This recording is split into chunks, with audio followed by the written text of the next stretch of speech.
John? Joe, obviously bigger goals ahead, but 61-win season. What do you make of what you guys just went through in the regular season? Yeah, I mean, I said that to the guys. It's a testament to the guys, really. Them, the locker room, their competitive nature, their mentality. The ability to handle good times and not so good times, and the standard that they hold themselves to. So it goes back to the duality, right? It's what we did is great, and now it doesn't matter because we have to continue the journey. So, but it starts with those guys in the locker room. Joe, John just mentioned it, but that's the most wins by a team coming off a championship in almost 10 years. Is that something you guys will take pride in and discuss a little bit? I didn't know that, but to me, it just again shows the competitive nature of the guys, and you have to be grateful for what's going on right now. At the same time, what was going on in December and January, because it's all a part of the journey, and all those things add up into trying to put experiences together, to get ready for something bigger. So it really is just a testament to the locker room, to the guys. I mean, they're the ones that have to play every night. They're the ones that compete. They're the ones that deliver night in and night out, put their bodies and minds on the line. And if it wasn't for them, he wouldn't be in that situation.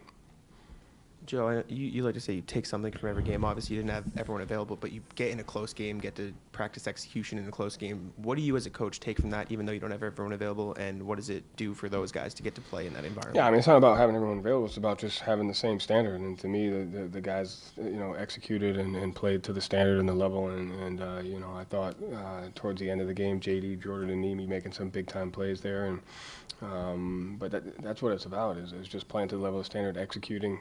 You knew they were shooting. They were 1 for something from 3 in the first half, so you knew that they were going to go on a run, and we had to manage that. And they took the lead, and our guys would be able to execute and poise. And so, regardless of who's in, who's out, there should be an attention to detail to a level of execution. I thought the guys did that tonight.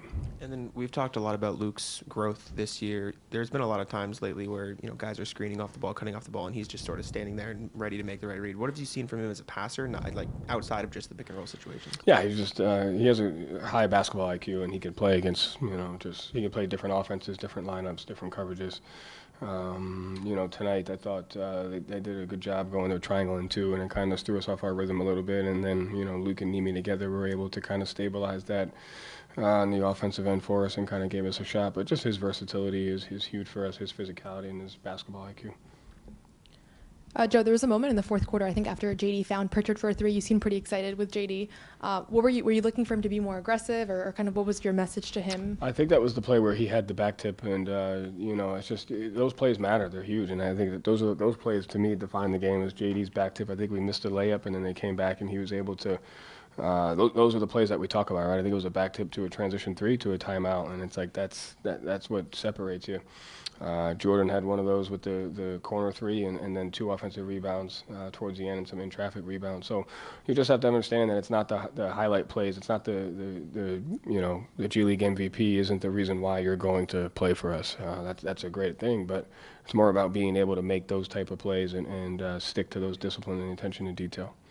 And then Payton obviously plays like 38 minutes tonight. Was there ever a doubt that he was maybe going to sit this one? Is that just him telling you, like, I want to fully play full minutes and fully compete? Yeah, I think it's just the standard and the expectation that's what he does night in and night out, and he takes pride in that. Final question, Cam. So down the stretch, there was kind of this competitive Tommy Port award race between Luke and Derek. And joking aside, I mean, you just said you play for this team for the things that don't show up on the stat sheet necessarily. What does it say about this team that there is that competitive drive to rack up things like Tommy points to play like a Celtic, and how do you bring that into the postseason?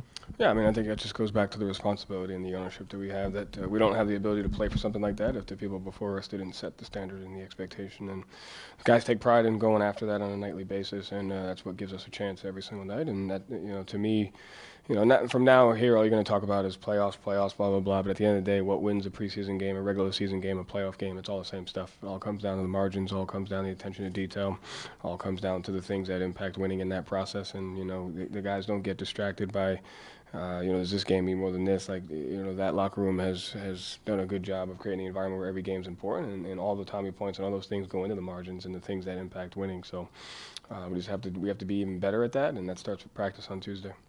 Thank you, Joe. Thanks.